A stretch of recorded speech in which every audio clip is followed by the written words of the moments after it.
Ok, merci Denis. Comme promis, on va revenir sur l'épisode de la taxe foncière. Vous savez, je vous en avais parlé la semaine dernière. Comme chose promise, chose due, on fait donc cette petite mise au point par rapport à l'augmentation énorme de la taxe foncière qui est attendue pour 2015 et 2016 pour les terrains non bâtis. Donc voilà, Denis, je te laisse la place. À toi de nous dire quelles solutions ont ceux qui ont des parcelles de terrain non bâtis pour essayer de contourner cette augmentation énorme de la taxe foncière. Alors voilà, il faut savoir que cette loi a été tous les médias en cœur conventionnel, conventionnel, on dit c'est incroyable, c'est une spoliation, etc. Mais faut pas rester assis. Moi je pense que les gens qui travaillent, ils doivent chercher des solutions. Nous, avec David, on a travaillé ensemble et je me suis tapé tous les textes de loi. Alors, il y a effectivement des gens qui vont être exemptés. Je ne sais pas si c'est nécessaire de revenir sur sa taxe, c'est à peu près très simple. Ils ont créé des zones prioritaires. Moi, j'ai mis la liste de toutes les communes concernées de France, et c'est énorme.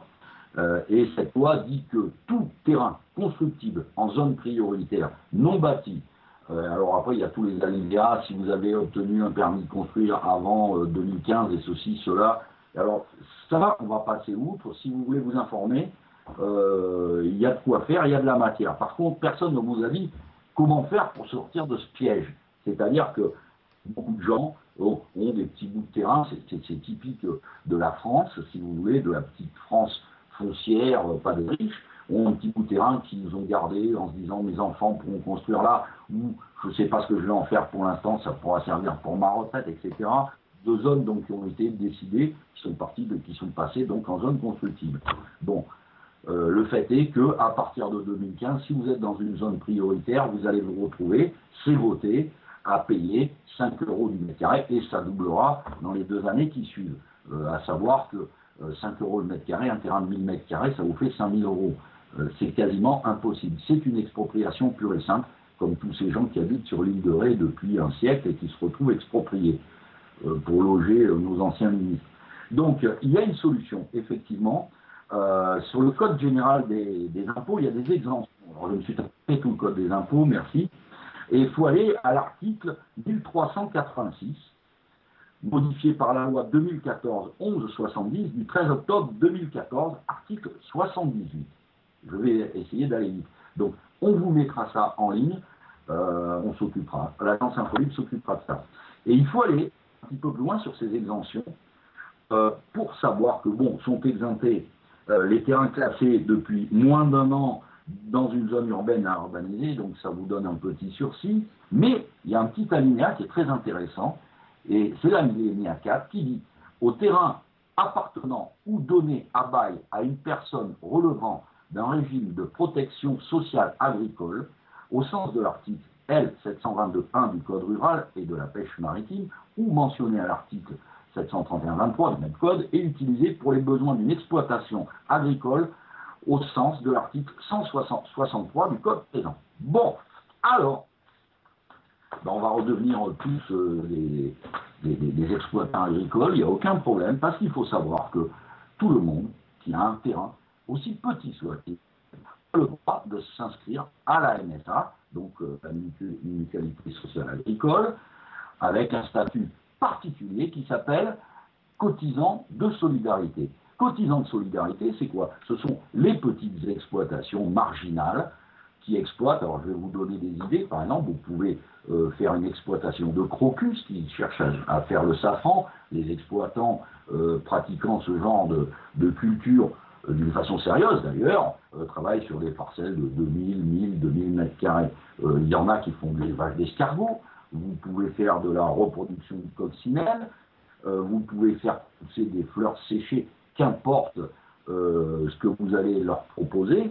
Ce qui est important de savoir, c'est qu'à partir du moment où vous inscrivez à la MSA, alors n'allez pas sur le site de la MSA, j'y suis allé, j'ai perdu énormément de temps, je suis allé directement à la MSA, demander à m'inscrire. Bon, j'en ai pas besoin, mais je ne suis pas dans une zone prioritaire, mais je suis allé pour avoir l'information. Donc j'ai le dossier qui est très simple, et qui dit qu'à partir du moment où vous vous déclarez cotisant de solidarité avec un terrain, vous déclarez la parcelle que vous allez aller utiliser, et cette parcelle, qui est petite forcément, puisque vous êtes un petit cotisant, fait que vous n'êtes plus expropriable. Alors, il va falloir bien travailler le sujet, mais qu'est-ce qu'il en ressort? C'est que vos cotisations, à ce moment-là, et c'est ça qui est important, qu'est-ce que ça va vous coûter? Donc c'est assez simple, à partir du moment où vous faites cette exploitation et que vous n'y gagnez rien, ou fort peu. Bon, d'abord, vous pouvez récupérer la TVA, mais ça, il faudra compléter, il faudra travailler. Ceux qui voudront poser des questions pourront aller sur mon site, on répondra, on va créer une file à cet effet. Il faut savoir que votre cotisation, par exemple, si vous gagnez, si vous travaillez officiellement 150 heures par an, c'est ce que vous allez déclarer, ou je vous expliquerai tout ça, vous allez être soumis à une cotisation obligatoire de 383,44 € annuels. C'est-à-dire que, en vous installant exploitant solidaire, même si vous faites 0 de chiffre d'affaires, vous allez vous retrouver avec 383 €. C'est la somme que ça va vous coûter pour sauver vos terrains. Et vous ne paierez plus à ce moment-là cette taxe foncière et vous ne serez pas expropriable.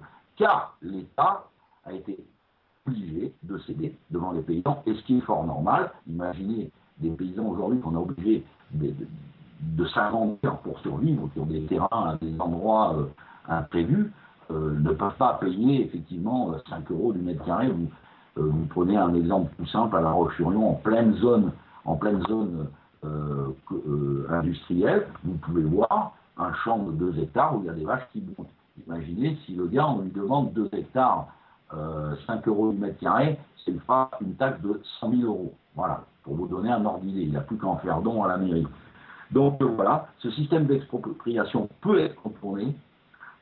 Il faut vous installer exploitant solidaire et vous paierez la cotisation de solidarité qui est de 384 €. Et à ce moment-là, vous rentrez dans la ligne 4, on vous mettra tous les papiers en ligne, les lois qui correspondent à ça.